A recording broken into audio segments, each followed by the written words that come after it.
ಪ್ರಿಯ ಮಿತ್ರರೇ, ನಮಸ್ತೆ. ಇವತ್ತು ನಾವು ನಮ್ಮ ಡಿಸೈರನ್ನು ಅನಲೈಸ್ ಮಾಡುವ. Do you have a desire? ನಿಮಗೆ ಆಸೆಗಳಿವೆಯೇ? ಆ ಆಸೆಗಳು ಕೌಂಟೇಬಲೇ, ಅನ್ಕೌಂಟೇಬಲೇ? ಆಸೆಗಳು ಅಂತ ಹೇಳಿದರೆ ಅನೇಕ ಆಸೆಗಳು ಒಬ್ಬ ಮನುಷ್ಯನಾದವನಿಗೆ ಬರಬಹುದು.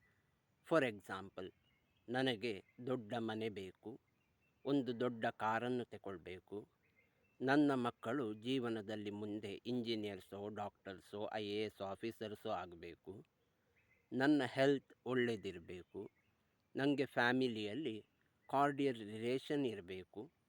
ಇಂತಹ ಅನೇಕ ಆಸೆಗಳು ಒಬ್ಬ ಆದವನಿಗೆ ಇರುವುದು ಸಹಜ.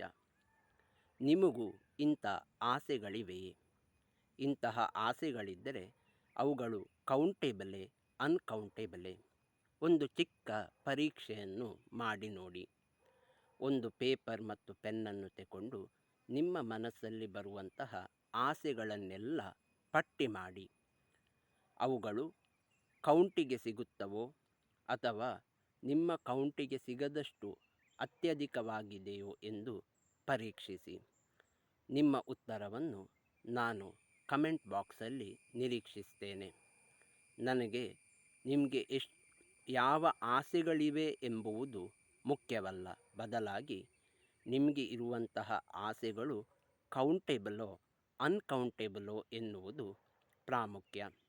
ಆದ ಕಾರಣ ಕಮೆಂಟಲ್ಲಿ ನಾನು ನಿಮ್ಮಿಂದ ಏನನ್ನು ಎಕ್ಸ್ಪೆಕ್ಟ್ ಮಾಡ್ತೇನೆ ಅಂತ ಹೇಳಿದರೆ, ನಿಮಗೆ ಇರುವಂತಹ ಕನಸುಗಳು ಅನ್ಕೌಂಟೇಬಲ್ ಆಗಿದ್ದರೆ ಅನ್ಕೌಂಟೇಬಲ್ ಅಂತ ಬರೆಯಿರಿ, ಅಥವಾ ಕೌಂಟೇಬಲ್ ಆಗಿದ್ದರೆ ಎಷ್ಟು ನಂಬರ್ಸ್ ಅಂತ ಕಮೆಂಟ್ ಮಾಡಿ.